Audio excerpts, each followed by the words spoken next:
Aapki ಅದಾಲತ್ನಲ್ಲಿ life style coach ಸನ್ಯಾಸಿ ಗೌರ್ ಗೋಪಾಲ್ ದಾಸ್ ಅವರ ಮೇಲಿರುವ ಆರೋಪವೇನೆಂದರೆ ಇವರು ಜನರಲ್ಲಿ ಕನ್ಫ್ಯೂಷನ್ ಅನ್ನು ಹುಟ್ಟಿಸುತ್ತಾರೆ ಎಂಬುದು. ನೋಡಿ, ನಾನು ನಿಮ್ಮ ಭಾಷಣಗಳನ್ನ ಕೇಳ್ತೇನೆ. ನೀವೊಂದು ಕನ್ಫ್ಯೂಷನ್ನ ಅಂಗಡಿ ಇದ್ದಂತೆ. ನಿಮ್ಮ ಹೆಸರಲ್ಲೂ ಕನ್ಫ್ಯೂಷನ್ ಇದೆ. ನಾವು ಗೋರಾ ಕೇಳಿದೀವಿ, ಗೌರಿ ಕೇಳಿದೀವಿ. ಇದೇನಿದು ಗೌರ್? ಜನ ಹೇಳ್ತಾರೆ ಇವರ ಹೆಸರು ಗೋಲ್ ಮಟೋಲ್ ದಾಸ್ ಅಂತ ಇರಬೇಕಿತ್ತು ಅಂತ.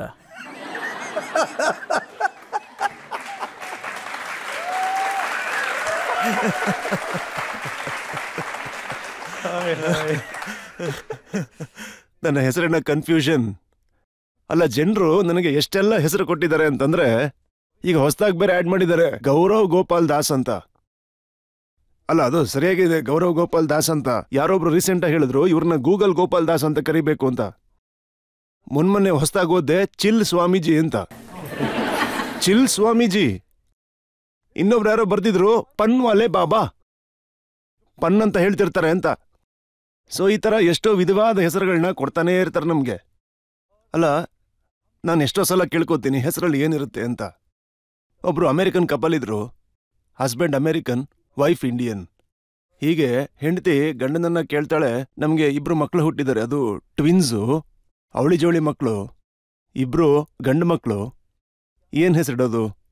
ಗಂಡ ಹೇಳ್ತಾನೆ, ಚಿಂತೆ ಮಾಡ್ಬೇಡ, ನಮ್ಮ ಮಕ್ಕಳಿಗೆ ಮೊದಲನೇ ಸಲ ಅಮೆರಿಕನ್ ಹೆಸರಿಡೋಣ ಅಂತ. ಸೊ ಹೆಸರು ಪೀಟರ್ ಮತ್ತೆ ರಿಪೀಟರ್. 2ನೇ ಸಲ ಮತ್ತೆ ಅವಳಿ ಜೋಳಿ ಆಗುತ್ತೆ, ಹೆಣ್ಮಕ್ಳು ಹುಡ್ತಾರೆ. ಹೆಂಡತಿ ಕೇಳ್ತಾಳೆ, ಇವಾಗ ಏನ್ ಹೆಸರಿಡೋದು ಅಂತ. ಗಂಡ ಹೇಳ್ತಾನೆ, ಇಂಡಿಯನ್ ಹೆಸರಿಡೋಣ, ಹೆಣ್ಮಕ್ಳಲ್ವಾ ಅಂತ. ತಾರಾ, ಸಿತಾರ. 3ನೇ ಸಲ ಮತ್ತೆ ಅವಳಿ ಜೋಳಿ ಆಗೋಯ್ತು, ಒಟ್ಟು 6 ಮಕ್ಕಳು, ಗಂಡು ಮಕ್ಕಳಾಗ್ಬಿಟ್ರು. ಈಗೇನ್ ಹೆಸರಿಡೋದು? ಗಂಡ ಹೇಳ್ತಾನೆ, ಮ್ಯಾಕ್ಸ್ ಅಂಡ್ ಕ್ಲೈಮ್ಯಾಕ್ಸ್. 4ನೇ ಸಲ ಮತ್ತೆ ಅವಳಿ ಜೋಳಿ ಆಯ್ತು, ಈಗೇನ್ ಹೆಸರಿಡೋದು? ಒಟ್ಟು 8 ಜನ ಮಕ್ಕಳಾಗೋದ್ರು. ಗಂಡ ಹೇಳ್ತಾನೆ, ಸ್ಟಾಪ್ ಮತ್ತೆ ಫುಲ್ ಸ್ಟಾಪ್. ಇದಾದ್ಮೇಲೆ ಈಗ ಸಹಿಸ್ಕೊಳಕ್ ಆಗಲ್ಲ. ಅದಕ್ಕೆ ಎಷ್ಟೋ ಸಲ ಅನ್ಕೋತೀನಿ ಹೆಸರಲ್ಲಿ ಏನಿರುತ್ತೆ ಅಂತ. ನೋಡಿ, ಯಾವಾಗ್ಲೇನು ಅಂದ್ರೆ, ನಾವು ಹುಡ್ತೀವಲ್ವಾ, ಆಗ ನಮ್ಮ ಹತ್ರ ಬರೀ ಉಸಿರಿರುತ್ತೆ, ಹೆಸರಿರೋದಿಲ್ಲ. ಯಾರಾದ್ರೂ ಹೆಸರಿಟ್ಕೊಂಡೆ ಹುಟ್ಟಿರ್ತಾರ? ನನ್ನ ಹೆಸರು ಅಬ್ರಹಾಂ ಅಂತ, ನನ್ನ ಹೆಸರು ವಿಶಾಲ್ ಅಂತ. ನಾವು ಹುಟ್ಟೋವಾಗ ನೋಡಿ, ನಾವು ಬರೀ ಉಸಿರನ್ನ ತಗೊಂಬರ್ತೀವಿ, ಯಾವ ಹೆಸರನ್ನೂ ಅಲ್ಲ. ಆದ್ರೆ ಯಾವಾಗ ನಾವು ಸಾಯ್ತೀವೋ ಆಗ ಹೆಸರು ಮಾತ್ರ ಇರುತ್ತೆ, ಉಸಿರು ಹೋಗ್ಬಿಟ್ಟಿರುತ್ತೆ ಅಲ್ವಾ? ಹಾಗೆ ಈ ಉಸಿರು ಮತ್ತೆ ಹೆಸರಿನ ನಡುವೆ ಅಂತರ ಇದೆಯಲ್ಲ, ಅದನ್ನ ಜೀವನ ಅಂತ ಹೇಳ್ತಾರೆ. The journey between breath and name is called life. ಅದಕ್ಕೆ ನಾನು ಉಸಿರು ಕಡೆ ಗಮನ ಕೊಡೋ ಹಾಗೂ ಇಲ್ಲ ಹೆಸರ ಕಡೆನೂ ಗಮನ ಕೊಡೋ ಹಾಗೂ ಇಲ್ಲ. ಉಸಿರು ಮತ್ತೆ ಹೆಸರಿನ ನಡುವೆ ಒಂದು ಕೆಲಸ ಅಂತಿದೆಯಲ್ಲ, ಅದ್ರ ಮೇಲೆ ಗಮನ ಕೊಡ್ತೀನಿ. ಯಾಕಂದ್ರೆ ನಾನು ಏನ್ ಕೆಲಸ ಮಾಡ್ತೀನೋ ಆ ಕೆಲಸದಿಂದ ನನ್ನ ಹೆಸರು ಬರುತ್ತೆ. ನಿಮ್ಮ ಕೆಲಸದಲ್ಲೂ ಕೂಡ ಕನ್ಫ್ಯೂಷನ್ ಇದೆ. ಕಾಲೇಜಲ್ಲಿದ್ದಾಗ ನೀವು ಸಿಂಗರ್ ಆಗ್ಬೇಕು ಅಂತ ಇದ್ರಿ. ಹೌದು. ಕಾಂಪಿಟೇಷನ್ಗಳಿಗೆ ಹೋದ್ರಿ, ಹಾಡ್ ಹಾಡಿದ್ರಿ, ಜಡ್ಜಸ್ ನಿಮ್ಮ ಸ್ವರ ಚೆನ್ನಾಗಿಲ್ಲ ಅಂತ ಹೇಳಿದ್ರು. ಹೌದು. ಕೆಲಸದಲ್ಲೂ ಕನ್ಫ್ಯೂಷನ್. ನಿಮ್ಮಲ್ಲಿ ಯಾರನ್ನಾದ್ರೂ ಪ್ರೀತಿಸಿದಿರಾ? ಅಯ್ಯೋ ಸಾರಿ, ಇಷ್ಟೊಂದು ಜನ. ಯಾರ್ಯಾರಿಲ್ಲಿ ತುಂಬಾ ಜನರ ಜೊತೆ ಒಂದೇ ಸಲ ಆಟ ಆಡಿದ್ದೀರಾ? ಅಯ್ಯೋ, ಇಲ್ಲಿ ನೋಡಿ, ಈತ ಕೈ ಎತ್ತಾ ಇದ್ದಾನೆ. ಅವನಿಗೆ ಎಷ್ಟು ಧೈರ್ಯ ಇರ್ಬೇಕು ನೋಡಿ, ಕೈ ಎತ್ತಾ ಇದ್ದಾನೆ ಅವನು. ಹೊಡಿರಿ ಚಪ್ಪಾಳೆ ಅವನಿಗೆ. ಬೈಸೆಪ್ಸ್ ತೋರಿಸ್ತಾ ಇದ್ದಾನೆ. ನಾನು ಎಷ್ಟೊಂದ್ಸಲ ಹೇಳ್ತೀನಿ, do you know the height of flirting is? The height of flirting is writing a love letter and saying to whom so ever it may concern. ಯಾರಿಗೆ ಅಂತಾನೆ ಗೊತ್ತಾಗಲ್ಲ. ನಾನು ಹೇಳೋದೇನಂದ್ರೆ, ನಿಮಗೆ ಯಾರ ಜೊತೆ ಆದ್ರೂ ಒಂದು ಸಂಬಂಧ ಬೆಳೆದ್ರೆ ಆಗ ನಿಮ್ಮ ಬುದ್ಧಿಯಿಂದ ನೀವು ಅನಲೈಸ್ ಮಾಡ್ತೀರಾ. ಹುಡುಗರು ಹುಡುಗಿರ್ನ ಇಷ್ಟಪಡ್ತಾರೆ, ಹುಡುಗಿರು ಹುಡುಗರನ್ನ ಇಷ್ಟಪಡ್ತಾರೆ. ಅವ್ರು ಹೇಳ್ತಾರೆ, ಇವ್ರು ತುಂಬಾ ಚೆನ್ನಾಗಿದ್ದಾರೆ, ಆದ್ರೆ ಬುದ್ಧಿ ಇಲ್ಲ ಇವ್ರಿಗೆ ಅಂತ. ಇವ್ರ ಬುದ್ಧಿ ತುಂಬಾ ಚೆನ್ನಾಗಿದೆ, ಆದ್ರೆ ಇವ್ರು ನೋಡಕ್ ಸುಂದರವಾಗಿಲ್ಲ. ಇವ್ರಿಗೆ ಬುದ್ಧಿನೂ ಇದೆ, ಸುಂದರವಾಗೂ ಇದ್ದಾರೆ, ಆದ್ರೆ ದುಡ್ಡಿಲ್ಲ. ಇವ್ರ ಹತ್ರ ಎಲ್ಲ ಇದೆ, ಆದ್ರೆ ಇವ್ರ ಫ್ಯಾಮಿಲಿ ಕಡೆ ಸರಿ ಇಲ್ಲ. ಈ ತರ ಎಷ್ಟೊಂದು ಆಪ್ಷನ್ಸ್ ಇರುತ್ತೆ ಅಲ್ವಾ? ನೀವು ಎಲ್ಲ ಆಪ್ಷನ್ಸ್ಗಳನ್ನು ಅನಲೈಸ್ ಮಾಡ್ತಾನೇ ಇರ್ತೀರಾ. ಆದ್ರೆ ಆಮೇಲೆ ಏನಾಗುತ್ತೆ? ನಿಮ್ಮ ಹೃದಯ ಹೊಡ್ಕೊಳ್ಳುತ್ತಲ್ಲ, ಯಾರು ಹೊಡ್ಕೊಳ್ಳುತ್ತೋ ಅವ್ರಿಗೆ ಜೀವನನ ಕೊಟ್ಬಿಡ್ತೀರಾ. ಬುದ್ಧಿ ಅನ್ನೋದು ತುಂಬಾ ಅನಾಲಿಸಿಸ್ ಮಾಡ್ತಿರುತ್ತೆ. ಇದ್ ಚೆನ್ನಾಗಿದೆ, ಅದ್ ಚೆನ್ನಾಗಿಲ್ಲ, ಅದು ಸರಿ, ಇದು ತಪ್ಪು, ಅದ್ ಸರಿ ಇಲ್ಲ, ಇದ್ ಸರಿ ಇದೆ ಅಂತೆಲ್ಲ. ಆದ್ರೆ ಯಾರಿಗೆ ಹೃದಯ ಹೊಡ್ಕೊಳ್ಳುತ್ತೋ ಅವರಿಗೆ ನಮ್ಮ ಜೀವನ, ಲೈಫ್ನ ಕೊಡ್ತೀವಲ್ಲ.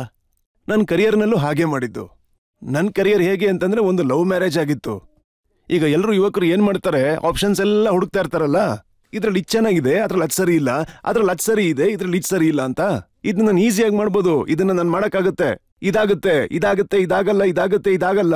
ಆಗ ಹೃದಯ ಹೊಡ್ಕೊಳಕ್ ಶುರುವಾಯ್ತು. ಕಣ್ಣು ಕಣ್ಣು ಸೇರಾಯ್ತು, ಹೃದಯ ಹೊಡ್ಕೋತಾಯ್ತು, ಪ್ರೀತಿ ಶುರುವಾಗೋಯ್ತು. ನಿರ್ಧಾರ ಮಾಡ್ಕೊಂಬಿಟ್ಟೆ ಇದನ್ನೇ ಮಾಡ್ಬೇಕು ಅಂತ. ಇವತ್ತು ನಾನು ಏನ್ ಮಾಡ್ತಾ ಇದ್ದೀನಿ ಅದು ಲವ್ ಅಫೈರ್. ಅದು ಸಕ್ಸಸ್ಫುಲ್ ಲವ್ ಅಫೈರ್, ಗೊತ್ತಾ? ನಡೀತಾ ಇದೆ, 30 ವರ್ಷ ಆಗಿದೆ, ಆದ್ರೂ ನಡೀತಾ ಇದೆ. ನಿಮಗೂ ಕೂಡ ಅಭಿನಂದನೆಗಳು. ನಿಮಗೂ ಕೂಡ 30 ವರ್ಷ ತುಂಬಿದೆ. ಅಯ್ಯೋ, thank you sir, thank you. Same to same. ಆದ್ರೆ ನೀವು ಇಸ್ಕಾನ್ನಲ್ಲಿ ವಾಸ ಮಾಡ್ತೀರಿ, ಕಾವಿ ಧರಿಸ್ತೀರಿ, ತಿಲಕ ಇಟ್ಕೋತೀರಿ, ಸಂತರಾಗಿದ್ದೀರಾ. ಆದ್ರೆ ನಿಮ್ಮ ಗಮನ ಎಲ್ಲ ಗಳಿಕೆ ಮೇಲೆ ಇದೆ.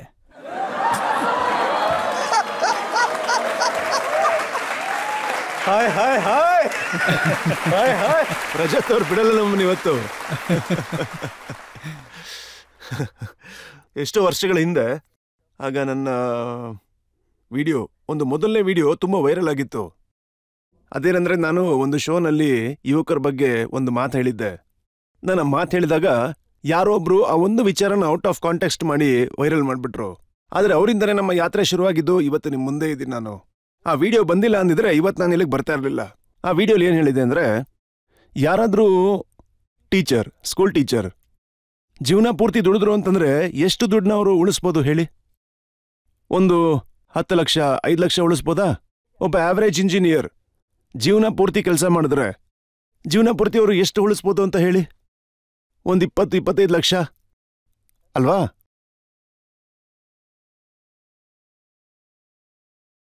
ಇದು ಇಲ್ಲ, ನಾನು ಹೇಳಿಲ್ಲ. ಅದಕ್ಕೆ ಹೇಳದ್ ನಾನು, choose your career wisely guys.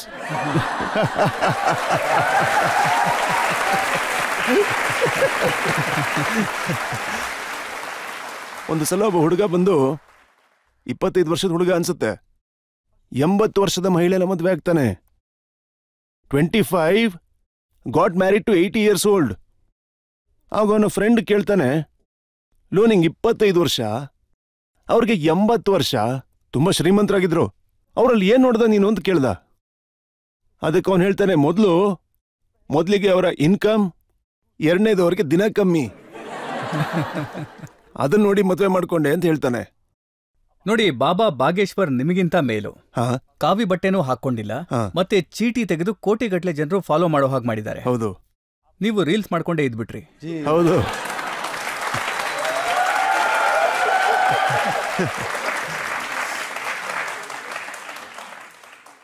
ಈಗ ನೋಡಿ,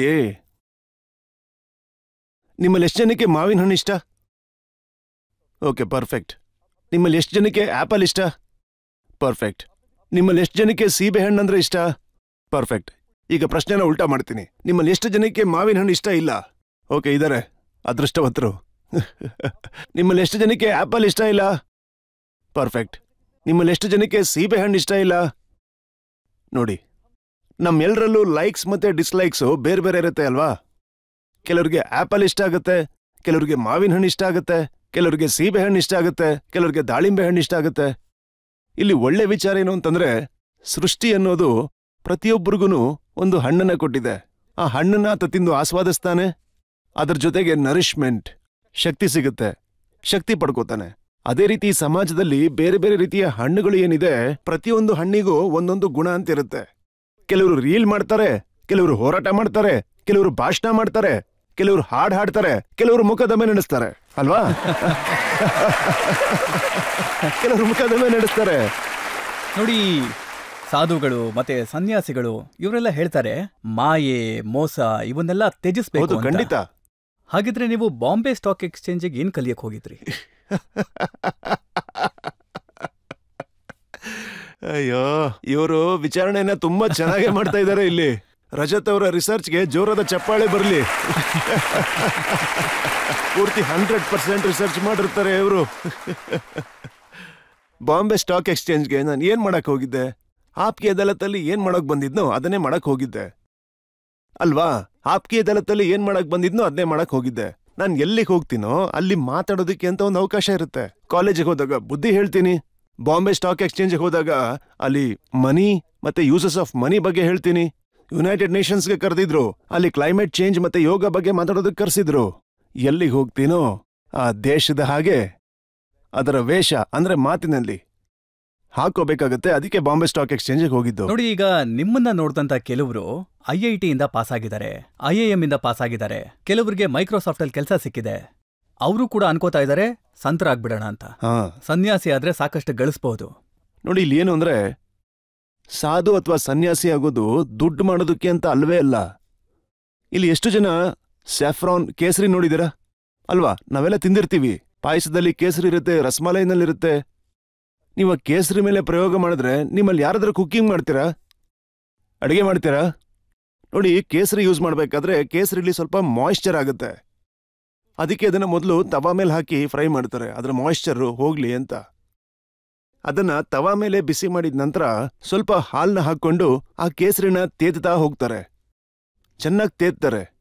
ಕೇಸರಿನ ಹಾಗೆ ತೇದುವಾಗ ಮೊದಲು ಅದನ್ನ ಬಿಸಿ ಮಾಡಬೇಕಾಗತ್ತೆ, ಆಮೇಲೆ ಹಾಲು ಹಾಕಿ ತೇದ್ಬೇಕಾಗತ್ತೆ. ಆಮೇಲೆ ನಿಧಾನವಾಗಿ ಅದರ ಘಮ, ಅದರ ರುಚಿ, ಅದರ ಬಣ್ಣ ಹಾಲಿನಲ್ಲಿ ಬರುತ್ತೆ. ಅದನ್ನು ನಾವು ಪದಾರ್ಥಗಳಿಗೆ ಬಳಸ್ಕೋತೀವಿ. ಕೇಸರಿ ಬಣ್ಣದ ಅರ್ಥನೇ ಇದು. ಮೊದಲು ತುಂಬಾ ಸುಡ್ತೀವಿ, ತಪಸ್ಸು ಅನ್ನೋ ಬೆಂಕಿನಲ್ಲಿ, ಕೆಲವು ಸಲ ಅವಮಾನ ಅನ್ನೋ ಬೆಂಕಿನಲ್ಲಿ. ಯಾವ ರೀತಿ ಅವಮಾನಗಳನ್ನ ಫೇಸ್ ಮಾಡಿರ್ತೀವಿ ಗೊತ್ತಾ? ಹೇಗೆ ಹೇಳಿ ಸರ್? ಈಗಂತೂ ಸೋಷಿಯಲ್ ಮೀಡಿಯಾ ಇರೋದ್ರಿಂದ ಎಲ್ಲ ಬರ್ತಾ ಇದೆ. जिनके ना आते थे जवाब उनके सलाम आने लगे. मेरा वक्त क्या बदला, मेरे नीम के पेड़ पे आम आने लगे. ಈಗೆಲ್ಲ ಹೊರಗೆ ಬರ್ತಿದ್ದಾರೆ, ಈಗ ಎಲ್ರೂ ಕಾಣಿಸ್ತಾ ಇದ್ದಾರೆ. ಮೊದಲಿದ್ದ ಜೀವನನ ಯಾರೂ ನೋಡಿಲ್ಲ. ಯಾವ ರೀತಿ ತಪಸ್ ಮಾಡಿದೀವಿ ಅಂತ ಯಾರೂ ನೋಡಿಲ್ಲ. ರಾತ್ರಿ 1:30 ಮಲ್ಕೊಂಡು 3 ಗಂಟೆಗೆದ್ದು ಸಾಧನೆ ಮಾಡಿರೋದನ್ನ ಯಾರೂ ನೋಡಿಲ್ಲ. ಸಾಧು ಸನ್ಯಾಸಿಗಳು ಆಗೋದು ಅಂತಂದ್ರೆ ಕೇಸರಿಯಾಗಿರ್ಬೇಕು, ಉರಿಬೇಕು, ಆ ಬಿಸಿಯಲ್ಲಿ ಬೇಯಬೇಕು, ತಮ್ಮನ್ನ ತಾವು ತೇತ್ಕೋಬೇಕು, ಇನ್ನೊಬ್ರ ಜೀವನದಲ್ಲಿ ಬಣ್ಣ ತುಂಬಬೇಕು, ರುಚಿನ ತುಂಬಬೇಕು, ಘಮ ತರಬೇಕು. ಈ ರೀತಿ ಮಾಡಿದಾಗ ಅವ್ರನ್ನ ಸಾಧು ಸಂತರು ಅಂತ ನೋಡಿ. ಹೇಳ್ತಾರೆ. ಒಂದ್ಸಲ ನೀವೇ ಹೇಳಿದ್ರಿ, ಯಾರು CEO ಆಗಿದ್ದಾರೆ, ಯಾರು ವಿದ್ಯಾವಂತರಿದ್ದಾರೆ, ಕಂಪನಿಗಳಲ್ಲಿ ಕೆಲಸ ಮಾಡ್ತಾರೆ, ಅವರು ಕೂಡ ಸನ್ಯಾಸಿ ಆಗಬಹುದು. ಮತ್ತೆ ಒಬ್ರಂತೂ ತಮ್ಮ ಟೈ ಮತ್ತೆ ಕೋಟನ್ನ ಬಿಚ್ಚಿಟ್ಟು ಕಾವಿ ಧರಿಸ್ಕೊಂಡು ಹೋದ್ರು, ತಮ್ಮ ಕೆಲಸ ಕಳ್ಕೊಂಡ್ರು. ಪ್ಯಾಬ್ಲೋ ಪಿಕಾಸೋ ಹತ್ರ ಯಾರೋ ಬಂದು ಕೇಳ್ತಾರೆ, ಒಂದು ಹೆಂಗ್ಸು, ಸರ್ ನನ್ನೊಂದು ಪೆನ್ಸಿಲ್ ಸ್ಕೆಚ್ ಮಾಡ್ಕೊಡ್ತೀರಾ ಅಂತ. ಪ್ಯಾಬ್ಲೋರು 30 ಸೆಕೆಂಡಲ್ಲಿ ಅವ್ರ ಪೆನ್ಸಿಲ್ ಸ್ಕೆಚ್ ಮಾಡ್ಬಿಟ್ಟು ಅವ್ರ ಕೈಗೆ ಕೊಡ್ತಾರೆ. ಕೊಟ್ಟು $30,000 ಅಂತ ಹೇಳ್ತಾರೆ. ಮೇಡಮ್ ಹೇಳ್ತಾರೆ, ಪ್ಯಾಬ್ಲೋ ಅಲ್ಲ, 30 ಸೆಕೆಂಡಲ್ಲಿ ಮಾಡಿದಿರ, ಅದಕ್ಕೆ $30,000. ಪ್ಯಾಬ್ಲೋ ಹೇಳ್ತಾರೆ, ನೋಡಿ ಮೇಡಮ್, ಈ $30,000 ಇದು 30 ಸೆಕೆಂಡಲ್ಲಿ ನಾನು ಸ್ಕೆಚ್ ಮಾಡಿದ್ದಕ್ಕಂತೂ ಅಲ್ಲ. ಈ $30,000 ನಾನು 30 ವರ್ಷ ಕಷ್ಟಪಟ್ಟಿದ್ನಲ್ಲ, ಅದಕ್ಕೆ ಇವತ್ತು 30 ಸೆಕೆಂಡಲ್ಲಿ ಮಾಡ್ಕೊಡಕ್ಕಾಗಿದ್ದೆ. ಅದು ಸಂಬಂಧನೇ ಆಗಿರಲಿ, ನಿಮ್ಮ ಕೆಲಸದ ವಿಷಯ ಆಗಿರಲಿ, ನಿಮ್ಮ ಇನ್ವೆಸ್ಟ್ಮೆಂಟ್ಸ್ ಆಗಿರಲಿ, ಅಥವಾ ನಿಮ್ಮ ಹೆಲ್ತ್ ಆಗಿರಲಿ, ಒಂದಿನದಲ್ಲಿ ಆಗೋದಕ್ಕೆ ಸಾಧ್ಯ ಇಲ್ವಲ್ಲ. ಡಯಟ್ ಕಂಟ್ರೋಲ್ ಮಾಡಬೇಕಾಗತ್ತೆ, ಓಡ್ಬೇಕಾಗತ್ತೆ, ನಡಿಬೇಕಾಗತ್ತೆ, ಎಷ್ಟೋ ವರ್ಷಗಳು ಬೇಕಾಗತ್ತೆ ಇಲ್ಲಿರೋ ಟೈರ್ ಕಮ್ಮಿ ಆಗ್ಬೇಕು ಅಂದ್ರೆ. ಇದೇ ಪ್ರಕಾರವಾಗಿ ತಾನೆ ಯಾರಾದ್ರೂ ಸಾಧು ಸಂತರು ಕೂಡ ಆಗೋದು. ಅಲ್ಲ, ಒಂದಿನ ಒಂದು ವಿಚಾರ ಬಂದ್ಬಿಡ್ತು ಅಂತ ಟ್ಯಾಗು ಸೂಟೆಲ್ಲ ಹಾಕೊಂಡು ಸ್ಟೈಲ್ ಆಗಿ ಆಫೀಸ್ಗೆ ಹೋಗ್ಬಿಟ್ರೆ ಮುಗಿತಾ ಕಥೆಯಲ್ಲಿ. ಆದ್ರೆ ಇಲ್ಲಿ ಏನಾಗ್ತಿದೆ, ಇದೊಂದು ಯಾತ್ರೆ, ಇದೊಂದು ಪ್ರಯಾಣ. ಈ ಪ್ರಯಾಣದಲ್ಲಿ ಒಳಗಿಂದ ಯಾರಿಗಾದ್ರೂ ಪ್ರೇರಣೆ ಆದ್ರೆ ಅದನ್ನ ಯಾಕೆ ತಡಿಬೇಕು ಅಂತ. ಮೊದಲು ಒಬ್ಬರ ಜೊತೆ ಪ್ರೀತಿ ಆಗುತ್ತೆ, ಆಮೇಲೆ ಮದುವೆ ಆಗುತ್ತೆ. ಅದು ಶುರುವಾಗೋದು ಹೊಲ್ಲೆ ಹೊಲ್ಲೆ ಹೋ ಜಾಯೇಗಾ ಪ್ಯಾರ್. ಹೌದು, ಮೊದಲಿಗೆ ಎಲ್ಲ ಆಗೋದಿಲ್ಲ, ಕನೆಕ್ಟ್ ಆಗೋದಿಲ್ಲ, ಏನೂ ಆಗೋದಿಲ್ಲ. ಹೊಲ ಹೊಲ ಹೋ ಜಾಯೇಗಾ ಪ್ಯಾರ್. ಜೊತೆಲಿ ಹೋಗ್ಬೇಕು, ಅಡ್ಜಸ್ಟ್ ಮಾಡ್ಕೋಬೇಕಾಗತ್ತೆ. ಆಮೇಲೆ ಒಂದಿನ ಏನ್ ಹಾಡು ಹಾಡ್ತೀರಾ? तुझ में रब दिखता है यारा मैं क्या करूं. ಆದ್ರೆ ಶುರು ಎಲ್ಲಿಂದ ಆಗಿದ್ದು? ಹೊಲ್ಲೆ ಹೊಲ್ಲೆ ಹೋ ಜಾಯೇಗಾ ಪ್ಯಾರ್. ಮೊದಲನೇ ದಿನ ದೇವ್ರು ಕಾಣ್ಲಿಲ್ಲ ತಾನೆ. ಇದನ್ನೇ ಒಂದು ಜರ್ನಿ ಅಂತ ಹೇಳೋದು. ಸಂಬಂಧಗಳಲ್ಲಿ ಲಾಂಗ್ ಟರ್ಮ್ ರಿಲೇಶನ್ಶಿಪ್ಸ್ ಅಂತ ಏನಿರುತ್ತೆ, ಆಗ ಹೊಲ್ಲೆ ಹೊಲೆಯಿಂದ ತುಜ್ಮೆ ರಬ್ಬ ದಿಕ್ತಾಯ ತನಕ ಹೋಗುತ್ತೆ. ಈಗ ನಮ್ಮ ಪ್ರೊಫೆಷನ್ನೇ ನೋಡಿ, ಮೊದಲನೇ ದಿನನೇ ಬಂದ್ಬಿಟ್ಟು ಉಸ್ತಾದ್ ಆಗ್ಬಿಡಕ್ಕಾಗತ್ತಾ? ಆಗಲ್ಲ ತಾನೆ. ಜರ್ನಿ ಇರುತ್ತೆ, ಪ್ರಯಾಣ ಇರುತ್ತೆ, ಒಂದು ಯಾತ್ರೆ ಆಗಿರುತ್ತೆ. ಮಾಡ್ತಾನೆ ಇರ್ತೀವಿ ನಿರಂತರವಾಗಿ, ಒಂದು ಎಕ್ಸಲೆನ್ಸ್ಗೋಸ್ಕರ ನಡೀತಾ ಇರುತ್ತೆ. ಪ್ರೇಕ್ಷಕರಿಂದ ಒಂದೆರಡು ಪ್ರಶ್ನೆಗಳನ್ನ ತಗೊಳ್ಳೋಣ. ಸರ್, ನೀವು ಸೋಷಿಯಲ್ ಮೀಡಿಯಾ ಪ್ಲಾಟ್ಫಾರ್ಮ್ಸಲ್ಲಿ ಎಷ್ಟು ಹಿಟ್ ಆಗಿದ್ದೀರಾ ಅಂದರೆ ಯಾವ ಲೆವೆಲ್ ಅಂದರೆ ಜನಗಳು ವರ್ಷಾನ್ಗಟ್ಲೆಯಿಂದ ರೀಲ್ಸ್ ಮಾಡ್ತಾನೆ ಬಂದಿದ್ದಾರೆ. First thing is being at the right place at the right time. ನಾನು ಈ ಸೋಷಿಯಲ್ ಮೀಡಿಯಾ ಜರ್ನಿನ ಶುರು ಮಾಡಿದಾಗ ಸೋಷಿಯಲ್ ಮೀಡಿಯಾ ಅಷ್ಟು ದೊಡ್ಡದಾಗಿ ಬೆಳೆದಿರಲಿಲ್ಲ. ಆಗ ಸೋಷಿಯಲ್ ಮೀಡಿಯಾ ಇನ್ಫ್ಲೂಯೆನ್ಸರ್ಸು ಇಷ್ಟೊಂದು ಜನ ಇರಲಿಲ್ಲ.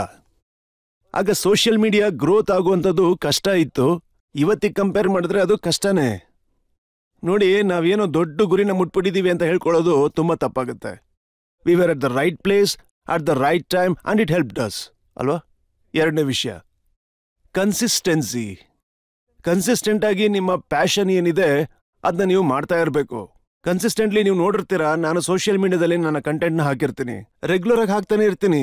ಅದರರ್ಥ ಈ ವಿಚಾರ ರೀಚ್ ಆಗಿಲ್ಲ ಅಂತಂದ್ರೆ ಇನ್ನೊಂದು ಹಾಕ್ಬೇಕು ಅಂತಲ್ಲ, ಇದು ರೀಚ್ ಆಗಿಲ್ಲ ಅಂದ್ರೆ ಮತ್ತೊಂದು ಹಾಕ್ಬೇಕು ಅಂತಲ್ಲ, ಇದು ರೀಚ್ ಆಗಿಲ್ಲ ಅಂತ 4ನೇ ವಿಷಯ ಹಾಕ್ಬೇಕು ಅಂತಲ್ಲ. ಹಾಗೆ ಮಾಡಿದ್ರೆ ನೀವು ಪ್ರವೀಣ್ರ ಹೇಗಾಗ್ತೀರಾ? ಎಕ್ಸಲೆನ್ಸ್ ಎಲ್ಲಿಂದ ಬರುತ್ತೆ? 3ನೇ ವಿಷಯ, ಅಥೆಂಟಿಸಿಟಿ. ಇನ್ನೊಬ್ರು ಯಾರಾದ್ರೂ ಏನಾದ್ರೂ ಮಾಡ್ತಿದ್ರೆ ಅವ್ರನ್ನ ನೋಡ್ಕೊಂಡು ನಾವು ಅದನ್ನೇ ಮಾಡಿದ್ರೆ ಏನ್ ಚೆನ್ನಾಗಿರುತ್ತೆ ನೋಡಿ. ಅಂತವ್ರಿಗೆ ನಾನು ಯಾವಾಗ್ಲೂ ಹೇಳ್ತಾ ಇರ್ತೀನಿ, ಇಬ್ರು ಕಪಲ್ಸ್ ಇಂಡಿಯಾದಲ್ಲಿ ಮೀಟ್ ಆದ್ರೆ ಆ ಹೆಂಗಸರು ಒಬ್ರಿಗೊಬ್ರು ಅವ್ರು ಹಾಕೊಂಡಿರೋ ಬಟ್ಟೆ ಒಡವೆಗಳನ್ನ ನೋಡ್ತಾರೆ, ಹಾಗೆ ಗಂಡಸರು ಆ ಇನ್ನೊಬ್ರು ಹೆಂಡತಿ ನೋಡ್ತಾರೆ. ಸಾರಿ ಆಯ್ತಾ? ಈಗ ಏನಂದ್ರೆ, ಸಾರಿನಲ್ಲಿ ಒಂದು ಕಂಟೆಂಪ್ರರಿ ಸ್ಲ್ಯಾಂಗ್ ಯೂಸ್ ಮಾಡ್ತಾ ಇದ್ದೀನಿ. ನಮ್ಮಲ್ಲಿ ಕಂಪ್ಯಾರಿಸನ್ ಮಾಡುವಂತ ಹುಳ ತಲೆ ಒಳಗೆ ಕೂತ್ಕೊಂಡ್ಬಿಟ್ಟಿದೆ.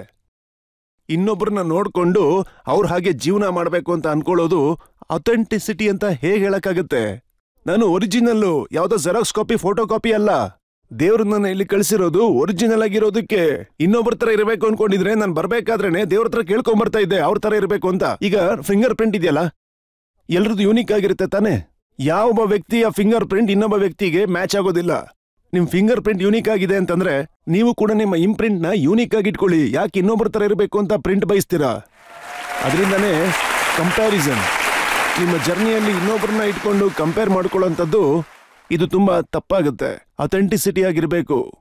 ಹಾಗೆ ನಂಬರ್ 4, ಒಂದು ವಿಷಯ ಹೇಳ, ಈ ನಂಬರ್ಸ್ ಹಿಂದೆ ಹೋಗ್ಬೇಡಿ. ಈ ಸೋಷಿಯಲ್ ಮೀಡಿಯಾ ಏನಿದೆ ಇದು ನಮ್ಮನ್ನ ನಂಬರ್ಸ್ ಹಿಂದೆ ಹೋಗೋ ತರ ಮಾಡ್ಬಿಟ್ಟಿದೆ. ಎಲ್ಲ ರೂಢಿ ಆಗ್ಬಿಟ್ಟಿದೆ. ನೀವು ಇಂಪ್ಯಾಕ್ಟ್ ಹಿಂದೆ ಹೋಗಿ. ಇಂಪ್ಯಾಕ್ಟ್ ಆದ್ರೆ ನಂಬರ್ ತಾನಾಗ್ತಾನೆ ಬರುತ್ತೆ. ಬರ್ಲಿಲ್ಲ ಅಂದ್ರೂ ಕೆಲವ್ರ ಮನ್ಸನ್ನ ಗೆದ್ದಿರ್ತೀರ ನೀವು, ಕೆಲವ್ರ ಜೀವನ ಬದಲಾಗಿರುತ್ತೆ. ಒಂದ್ ವೇಳೆ ನೀವು ಮೇಕಪ್ ಆರ್ಟಿಸ್ಟ್ ಆಗಿದ್ರೆ, ಎಕ್ಸಾಂಪಲ್, ಯಾರಿಗೂ ತುಂಬಾ ಸಮಸ್ಯೆ ಆಗಿರುತ್ತೆ ಅನ್ಕೊಳ್ಳಿ, ಅವರು ಏನೋ ಆಡಿಷನ್ಗೆ ಹೋಗ್ಬೇಕಾದ್ರೆ ನಿಮ್ಮ ಒಂದು ರೀಲ್ನಿಂದ ಅವ್ರಿಗೆ ಒಂದು ಟಿಪ್ ಸಿಕ್ತು ಅಂತಂದ್ರೆ ಅವ್ರಿಗೆ ಸೆಲೆಕ್ಷನ್ ಆಗಿರುತ್ತಲ್ಲ, ನೀವು ಅವ್ರ ಜೀವನನ ಬದಲಾಯಿಸಿರ್ತೀರ ಆಡಿಷನ್ನಲ್ಲಿ ಅಲ್ವಾ. ಅದರಿಂದ ಸೋಷಿಯಲ್ ಮೀಡಿಯಾ ಜರ್ನಿಯಲ್ಲಿ ಆದ್ರೆ ನೋಡಿ, ಸಾಕಷ್ಟು ಜನ ಇದ್ದಾರೆ, ಅವರು ರೀಲ್ಸ್ ಮಾಡೋ ಹುಚ್ಚಲ್ಲಿ ತಮ್ಮ ಪ್ರಾಣನೇ ಕಳ್ಕೋತಾ ಇದ್ದಾರೆ. ನಾವಂತೂ ಪ್ರತಿದಿನ ಇಂಥ ವಿಡಿಯೋಗಳನ್ನ ನೋಡ್ತಾ ಇರ್ತೀವಿ. ಯಾರೋ ಒಬ್ರು ಗುಂಡಿಗೆ ಬಿದ್ರು, ಯಾರದ್ದೋ ಕಾರು ಹೊಂಡಕ್ ಬೀಳುತ್ತೆ, ಯಾರಿಗೋ ಒಬ್ರಿಗೆ ರಸ್ತೆನಲ್ಲಿ ಆಕ್ಸಿಡೆಂಟ್ ಆಗತ್ತೆ, ಯಾರೋ ಮೇಲಿಂದ ಕೆಳಗಡೆ ಬೀಳ್ತಾರೆ, ಒಬ್ರು ನೀರಿನಲ್ಲಿ ಮುಳುಗ್ತಾರೆ ಅಂತ ಅವ್ರಿಗೇನ್ ಹೇಳ್ತೀರಾ? ಅವ್ರಿಗೆ कामयाबी में सुकून नजर आया, उन्हें कामयाबी में सुकून नजर आया तो वो दौड़ते गए. उन्हें कामयाबी में सुकून नजर आया तो वो दौड़ते गए. हमें सुकून में कामयाबी नजर आई तो हम ठहर गए, है ना. हम सुकून में कामयाबी नजर आए तो हम ठहर गए. अपनी इच्छाओं के, ख्वाहिशों की बोझ में तू क्या क्या कर रहा है? ಅಂತ ಪ್ರಶ್ನೆ. अपनी ख्वाहिशों के बोझ में तू क्या क्या कर रहा है बशर? इतना तो जीना भी नहीं है जितना तू मर रहा है बशर. ಅಲ್ವಾ? ಇಲ್ಲಿ ನಾವು ದಿನನಿತ್ಯ ಅವಸರದಲ್ಲಿ ಸಾಯ್ತಾ ಇದ್ದೀವಿ ಅಂತಾನೆ ಹೇಳ್ಬೋದು. ಅದಕ್ಕೆ ನಾನು ಹೇಳೋದೇನೆಂದ್ರೆ, ಯಶಸ್ವಿ ಆಗಬೇಕು, ಖಂಡಿತ ಆಗಬೇಕು. ಯಾಕಾಗ್ಬಾರ್ದಾ? ಆದ್ರೆ ಯಶಸ್ಸಿನ ಹುಚ್ಚಿನಲ್ಲಿ ನಿಮ್ಮ ಶಾಂತಿ ಮತ್ತು ಜೀವನ ಕಳ್ಕೊಳ್ಳೋದು ಅಂದ್ರೆ ಆ ಯಶಸ್ಸು ಏನಕ್ಕೆ ಪ್ರಯೋಜನ ಆಗುತ್ತೆ? ಅದಕ್ಕೆ ನನಗನ್ಸೋದೇನು ಅಂತಂದ್ರೆ, ಈ ಸಕ್ಸಸ್ಫುಲ್ ಸೋಷಿಯಲ್ ಮೀಡಿಯಾ ಇನ್ಫ್ಲೂಯೆನ್ಸರ್ಸ್ ಏನಿದ್ದಾರೆ, ಸಕ್ಸಸ್ಫುಲ್ ಸೆಲೆಬ್ರಿಟೀಸ್ ಏನಿದ್ದಾರೆ, ಅವರು ಈ ವಿಚಾರವನ್ನ ಹೇಳಲೇಬೇಕು. ಏನ್ ಹೇಳಬೇಕು ಅಂದ್ರೆ, ಅವರು ಈ ನಿಜವಾದ ಸಕ್ಸಸ್ ಏನು ಅಂತ ಹೇಳಬೇಕು. ಈಗ ಒಂದು ಒಳ್ಳೆ ಕವಿತೆ ಹೇಳ್ತೀನಿ. लोग क्या सोचेंगे इस उलझन में हम कुछ यूं डूबे जा रहे हैं. लोग क्या सोचेंगे इस उलझन में हम कुछ यूं डूबे जा रहे हैं. दिल करना कुछ और चाहता है, हम किए कुछ और ಮಾಡ್ತಿರ್ತೀವಿ. ಜನ ಏನ್ ಯೋಚನೆ ಮಾಡ್ತಾರೆ ಹೇಳಿ. लोग क्या सोचेंगे इस उलझन में हम कुछ यूं डूबे जा रहे हैं, दिल करना कुछ और चाहता है, हम किए कुछ और जो जा रहे हैं। सोचते हैं वक्त बहुत है हमारे पास, सोचते हैं वक्त बहुत है हमारे पास, अभी क्या इतनी जल्दी पड़ी है, अभी औरों के हिसाब से जी लेते हैं, हमारे पास तो सारी उम्र पड़ी है। दिल और दिमाग की इस कश्मकश में, दिल और दिमाग के इस कश्मकश में जिंदगी के पन्ने बड़ी रफ्तार से पलटते जा रहे हैं। इतना तो हम जिए भी नहीं जनाब अब तक, जितना हम बेवजह रोज मरे जा रहे हैं। ನನಗೊಂದು ಮಾತು ಹೇಳ ರಜತ್ ಅವರೇ, ರೀಲ್ ಮಾಡ್ತಾ ಮಾಡ್ತಾ ಫಿಸಿಕಲಿ ಸತ್ತಿರೋರ ಸಂಖ್ಯೆ ಕಡಿಮೆನೇ ಇದೆ. ಅಂದ್ರೆ ಪ್ರಾರ್ಥನೆ ಮಾಡ್ಕೋಬೇಕು, ಎಜುಕೇಟ್ ಮಾಡಬೇಕು, ಆ ರೀತಿ ಆಗ್ಬಾರ್ದು ಅಂತ. ಆದ್ರೆ ರೀಲ್ ಮಾಡಬೇಕು ಅಂತ ಹುಚ್ಚಲ್ಲಿ ಮೆಂಟಲಿ ಆಗಿ ಸಾಯ್ತಾ ಇದಾರಲ್ಲ ದಿನಾನು, ಅವ್ರ ಸಂಖ್ಯೆ ತುಂಬಾನೇ ಜಾಸ್ತಿ ಇದೆ. ಡಿಪ್ರೆಷನ್ಗೆ ಹೋಗ್ತಾರೆ, ಫ್ರಸ್ಟ್ರೇಷನ್ಗೆ ಒಳಗಾಗ್ತಾರೆ, ನಮ್ದೇನು ಆಗೇ ಇಲ್ಲ ಅಂತ, ನಮ್ಗೆ ವರ್ತ್ ಇಲ್ಲ ಅಂತ ಕುಗ್ತಾ ಹೋಗ್ತಾರೆ. ಈ ಒಂದು ಡೆತ್ ಏನಿದೆ ಇದು ತುಂಬಾನೇ ನೋವು ಕೊಡುವಂತ ಡೆತ್ತು. ಅದಕ್ಕೆ ನಾವು ನಮ್ಮ ಪ್ಯಾಷನ್ನ ಫಾಲೋ ಮಾಡ್ತಾ ಹೋಗ್ಬೇಕು. ಆದರೆ ನಿಜವಾದ ವಾಸ್ತವಿಕ ಸತ್ಯದ ಕಾಂಟ್ಯಾಕ್ಟ್ ಅಲ್ಲಿರುವಂಥದ್ದು, ಸಂಪರ್ಕದಲ್ಲಿರುವಂಥದ್ದು, ನನಗನ್ಸೋದೇನಂತಂದ್ರೆ ಸ್ಪೇಸಲ್ಲಿ ಏನ್ ಲೀಡರ್ಸ್ ಇದ್ದಾರೆ ಇದು ಅವರ ಇಚ್ಛೆ ಆಗಿರುತ್ತೆ. ಸತ್ಯ ಅನ್ನೋದು ಈಗ ನಾನು ಅವ್ರಿಗೆ ಉತ್ತರ ಕೊಟ್ಟ ಹಾಗೆ ರೈಟ್ ಟೈಮ್ ರೈಟ್ ಪ್ಲೇಸ್ ಆಗಿತ್ತು, ಅದಕ್ಕೆ ನಾನೇನ್ ಮಾಡಕ್ಕಾಗತ್ತೆ? ಈ ತರ ಸತ್ಯನ ಹೇಳ್ಬಿಟ್ರೆ ಆಗ ಅವ್ರ ಕಣ್ಣು ತೆರೆಯುತ್ತೆ. ಈ ಒಂದು